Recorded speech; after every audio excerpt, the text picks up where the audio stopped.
최화영이 칼을 들고 오장미를 인질로 잡았습니다. 수술실, 회장실, 산속 증거 현장, 그리고 파국의 서재까지. 단 2회 만에 30년의 음모가 전부 무너지고 악녀 최화영은 마침내 벼랑 끝에서 칼날을 쥐었어요. 지금부터 이 충격의 드라마를 처음부터 끝까지 낱낱이 파헤쳐 드릴게요. 자리 잡고 앉으세요. 진짜 지금부터 시작이에요. 자, 먼저 이번 회차에서 가장 소름 돋았던 장면부터 짚어볼게요. 성형외과 수술실 앞 복도입니다. 수술실 문이 닫히는 순간 최화영의 입꼬리가 스르륵 올라가요. 그 미소가 너무나 차갑고 섬뜩해서 보는 사람 등골이 오싹해질 정도였거든요.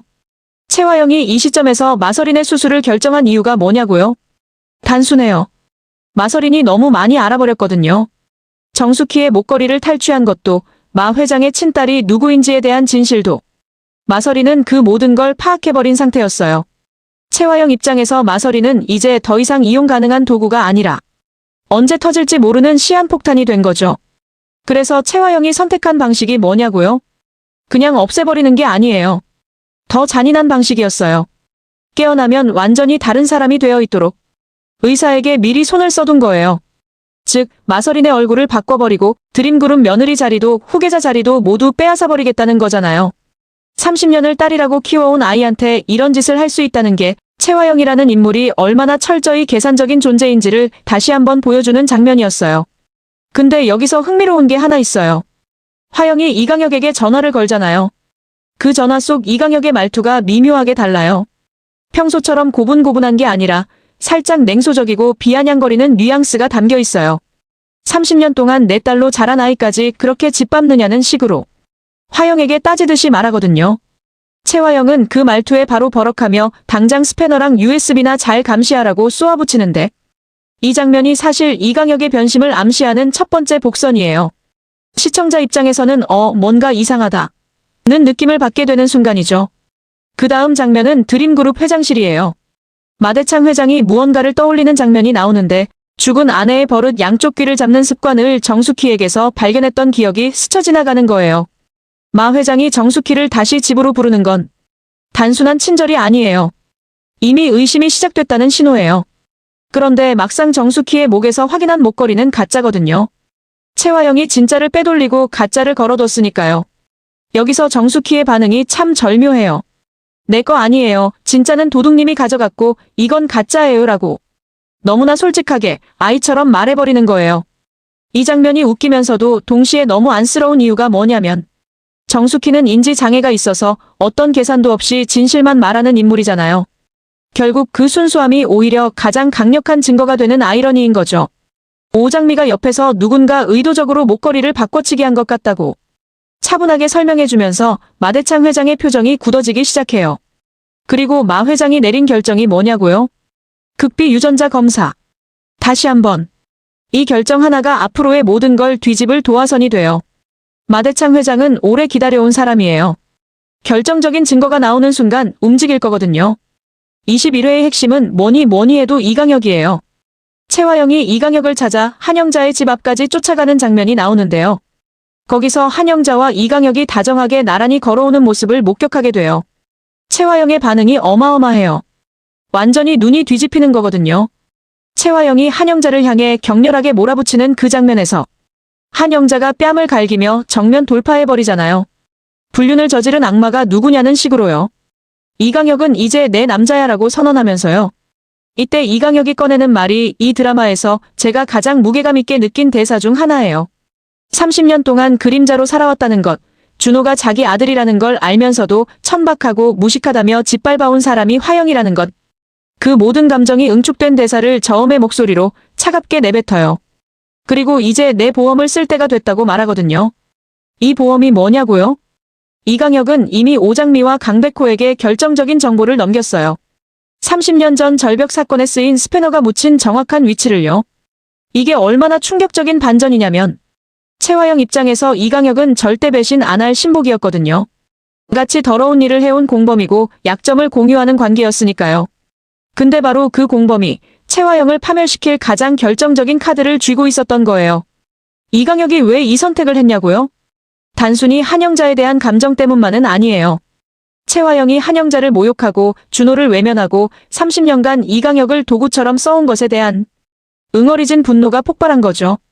가장 오래 참아온 사람이 가장 결정적인 순간에 칼을 빼든 거예요. 이강혁이 알려준 장소를 파헤치는 강백호와 오장미. 드디어 녹슨 스패너와 USB를 손에 넣는 이 장면이 짧지만 굉장히 강렬해요. 강백호는 침착하게 하지만 눈빛만큼은 뜨겁게. 최화영이 법망을 빠져나갈 구멍은 이제 없다고 확언하고 오장미는 그 앞에서 눈물을 터뜨려요. 오장미의 눈물이 단순한 감정 해소가 아니에요. 엄마를 지키지 못했다는 죄책감, 진실을 밝히지 못한 채 억울하게 당해온 세월. 그 모든 것이 한꺼번에 터지는 순간이거든요. 여러분은 어떻게 생각하세요? 이강혁이 진심으로 양심을 되찾은 걸까요? 아니면 자신의 생존을 위한 마지막 계산이었을까요?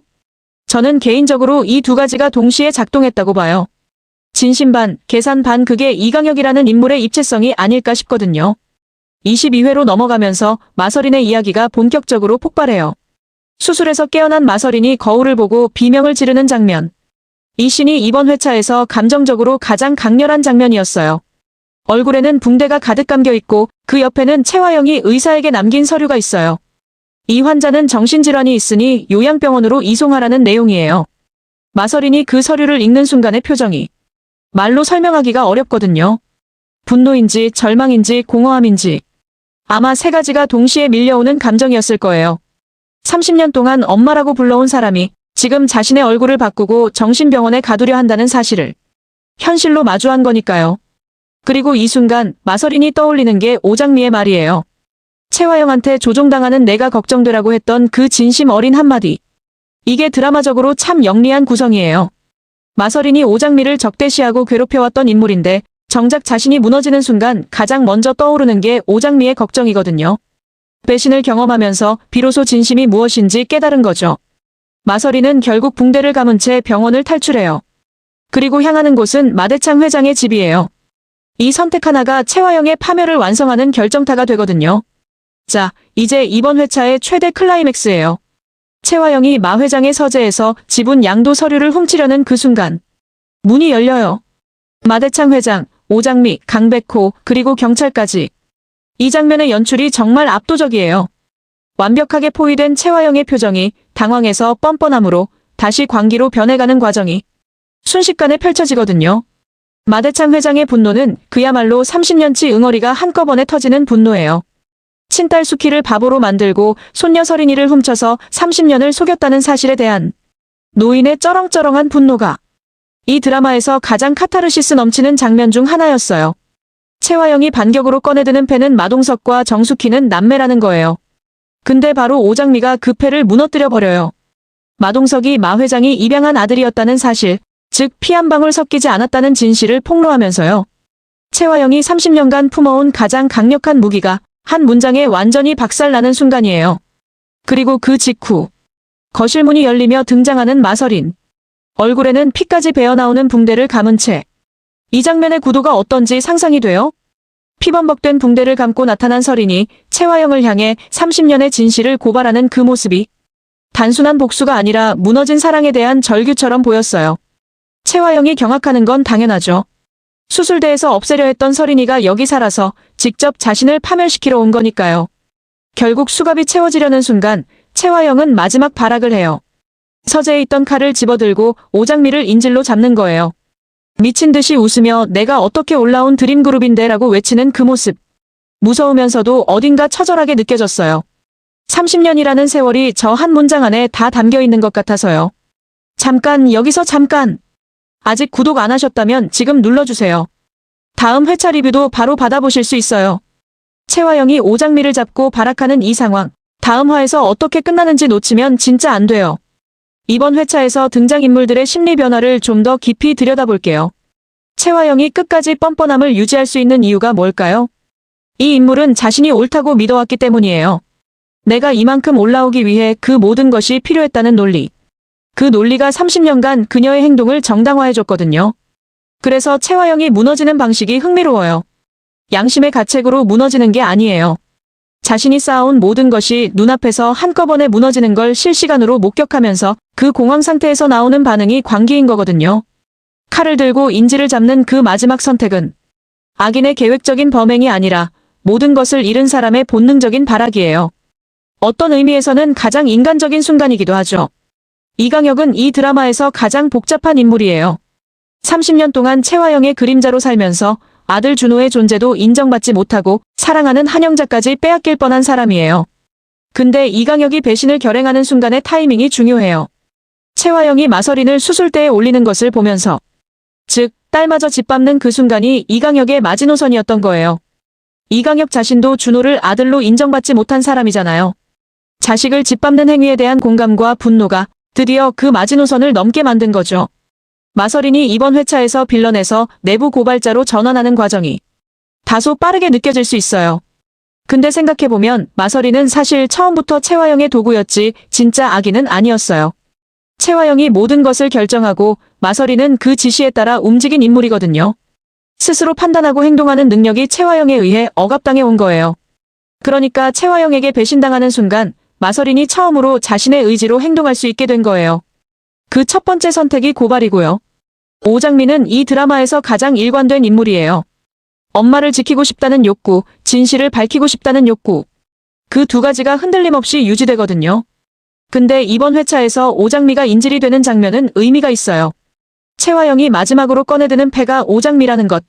그게 사실은 채화영이 오장미를 두려워하고 있다는 방증이거든요. 가장 무서운 상대를 방패로 삼는 거예요. 이번 회차에서 드러난 갈등의 인과관계를 정리해 볼게요. 채화영이 마서린을 제거하려 했다. 이유 마서린이 너무 많이 알았다. 결과 마서린이 각성하고 오히려 채화영을 고발하는 내부 고발자가 됐다. 채화영이 목걸이를 가짜로 바꿨다. 이유 정숙희의 신분을 감추기 위해. 결과 정숙희가 가짜라고 직접 말해버렸고 마대창의 의심을 더 강하게 키웠다. 채화영이 이강혁을 30년간 도구로 써왔다. 이후 이강혁의 충성심과 약점을 이용. 결과 이강혁이 결정적 증거를 적에게 넘겨주며 배신을 완성했다. 채화영이 마동석 마이너스 정숙희 관계를 남매로 조작했다. 이후 정숙희를 드림그룹에서 배제하기 위해. 결과 마동석이 입양하였다는 사실이 밝혀지면서 그 조작이 완전히 붕괴됐다. 이렇게 보면 채화영의 모든 악행이 결국 부메랑이 됐어요. 자신이 쳐놓은 덫에 자신이 걸린 거거든요. 드라마 작가분이 이 인과관계를 굉장히 정교하게 설계했다는 게 느껴져요. 어느 하나라도 빠지면 파국이 완성되지 않거든요. 여러분은 어떻게 보셨어요? 채화영이 가장 큰 실수를 한 게 언제라고 생각하세요? 저는 개인적으로 마서린을 수술대에 올리는 순간이 결정적 실수였다고 봐요. 그 순간이 이강혁의 마지노선을 넘어버리게 한 트리거였으니까요. 자, 이건 제 개인적인 예측인데요. 대본의 복선과 인물 패턴을 분석해서 제가 뇌피셜을 펼쳐볼게요. 틀려도 이해해주세요. 어디까지나 제 추측이에요. 이건 제 개인적인 예측인데요. 칼을 들고 인질극을 벌이던 채화영이 결국 강백호나 경찰에 의해 제압되는 전개예요. 근거가 뭐냐고요? 채화영이 칼을 든 건 계획이 아니라 공황 반응이었거든요. 이 시점에 채화영은 냉정하게 판단하는 상태가 아니에요. 그러니까 협상이나 탈출에 성공할 가능성보다는 제압당할 가능성이 높아 보여요. 이 시나리오에서 핵심이 되는 인물은 강준호예요. 엄마 채화영이 수갑을 차는 순간 준호가 어떤 선택을 하느냐. 이강혁의 아들로서, 채화영의 아들로서, 그리고 마서린의 오빠로서. 세 개의 정체성이 충돌하는 지점이 바로 여기거든요. 이번 회차에서 준호의 직접적인 등장은 없었지만 이강혁이 강백호에게 증거를 넘겨준 시점에서 준호도 이미 이 상황을 알고 있을 가능성이 있어요. 준호가 엄마의 손을 잡아주려 할지 아니면 등을 돌릴지. 이 선택이 다음 회차 최대 관전 포인트가 될 것 같아요. 이건 제 개인적인 예측인데요. 두 번째 시나리오는 조금 더 자극적인 방향이에요. 채화영이 오장미를 인질로 잡고 탈출에 성공하는 전개예요. 근거는 이거예요. 채화영이 서재에서 지분 양도 서류를 훔치려 했다는 건 아직 그 서류를 손에 넣지 못했다는 거잖아요. 채화영 입장에서 법적으로 체포되기 전에 재산을 빼돌리거나 협상 카드를 만들려는 시도가 한 번 더 있을 수 있어요. 이 시나리오에서는 오장미가 극단적인 위험에 처하게 되고 강백호가 직접 뛰어드는 액션 장면이 나올 가능성이 있어요. 그리고 여기서 변수가 하나 있어요. 마서린이에요. 붕대를 감고 등장한 마서린이 채화영을 설득하거나 막으려는 시도를 할 수 있거든요. 30년을 엄마로 알았던 사람이 지금 칼을 들고 있는 상황. 마서린이 그 사이에서 어떤 행동을 할지가 이 시나리오의 최대 변수예요. 개인적으로는 시나리오 1 가능성이 70%, 시나리오 2가 30% 정도라고 보거든요. 근데 이 드라마가 예측대로 흘러간 적이 별로 없어서 솔직히 어떻게 될지 저도 모르겠어요. 자, 이번 회차 리뷰는 여기까지예요. 근데 솔직히 지금 마음이 제일 궁금한 게 하나 있어요. 채화영이 칼을 내려놓을까요? 끝까지 쥐고 있을까요? 오장미가 그 칼 앞에서 무너질까요? 오히려 정면으로 맞설까요? 그리고 마설인. 30년 만에 처음으로 스스로의 선택을 한 그 아이가 채화영의 마지막 순간에 어떤 표정으로 서 있을지. 그 장면 하나가 이 드라마 전체를 완성할 것 같아서 지금부터 벌써 심장이 두근거리거든요. 다음 화, 채화영은 살아남을까요? 아니면 드림그룹과 함께 무너질까요? 채화영이 쥔 칼 한 자루가 30년을 버텨온 악의 마지막 숨결이에요.